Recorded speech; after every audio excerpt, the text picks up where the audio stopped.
Right, so in this video, I'm going to talk you through what is good and bad food. And a lot of people are going to say there's no such thing as bad food. I disagree. And the reason I disagree is that there's so many foods out there that have low nutritional value and are just full of shite, to be quite honest. They're full of sugars, fats, salts. But we're going to touch on this more in this session, so stay tuned. So, look, let's move on. So the way I define good versus bad food is food that is nutrient dense, which means high in nutrients, low in calories, versus calorie dense food, and this is food that is high in calories, low in nutrients.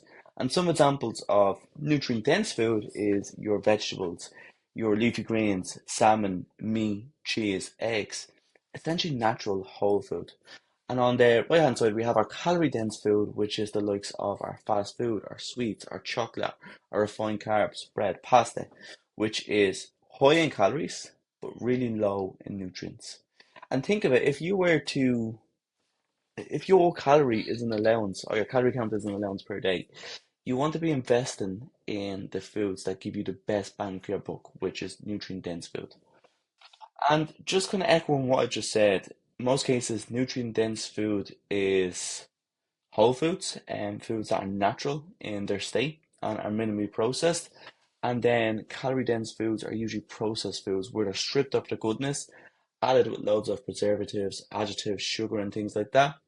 They give them longer shelf lives and make them more addictive. So, just echoing what I just said there, so whole foods are food that are in their natural state and full of goodness, they're macro and micronutrients, and then we have our processed foods again, which are just stripped of their natural goodness. So, what are the benefits of whole foods? There's multiple. Let me get back on screen there. So, one is that they give us sustained energy. They don't give us energy in bursts and then just dip. They give us energy throughout the day. They keep us feeling full for longer. And they do what food is supposed to do and actually fill us. They improve our overall mood. So, you are what you eat. If you eat good food, you're naturally going to feel better. It's scientifically proven.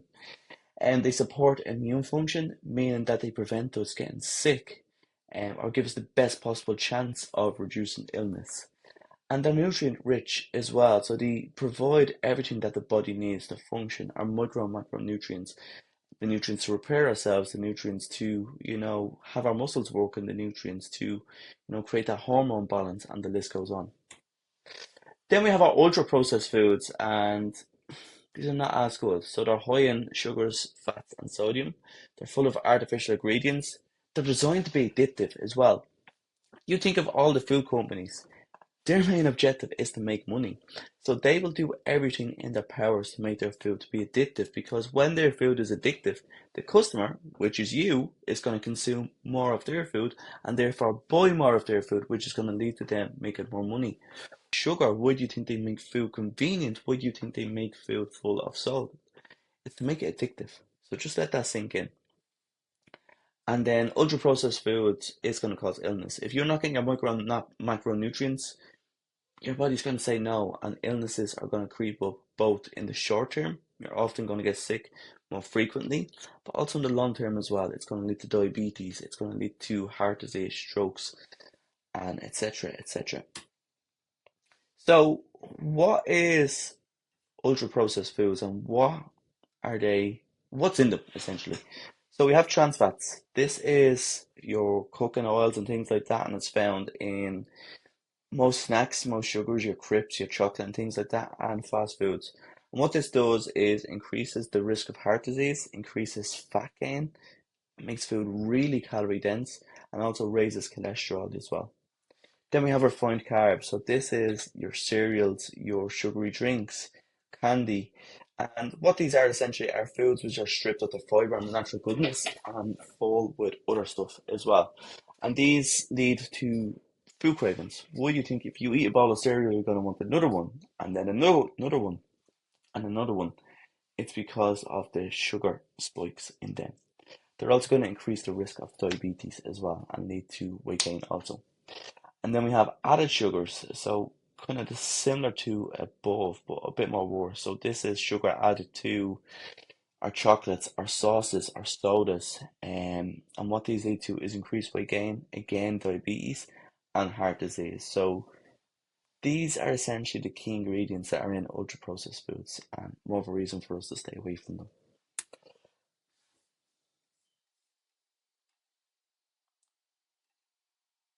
So another way to measure the goodness of food even is the satiety index. And what this is a measure of how long a particular food keeps us full for.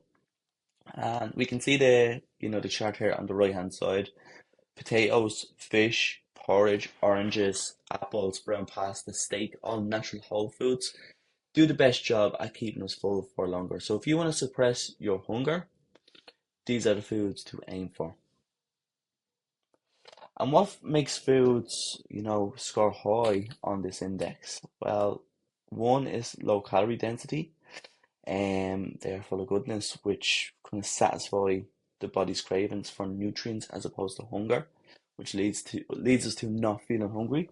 They're high in fiber, which suppresses hunger. Also high in protein suppresses hunger, and then high in water as well, which naturally just keeps us feeling full for longer. And then what makes foods rank low is a high sugar content. Sugar is addictive, one of the most addictive things in the world. So be wary of any foods which have high sugar content. They are refined carbs as well, so stripped of their fiber and stripped of their goodness, and have a high trans fat content as well, which again makes them addictive and craveable. So just to kind of sum this up, when we're hungry, our body often wants nutrients as opposed to calories. So kind of take this mindset as you go and eat to get nutrients out of food as opposed to calories.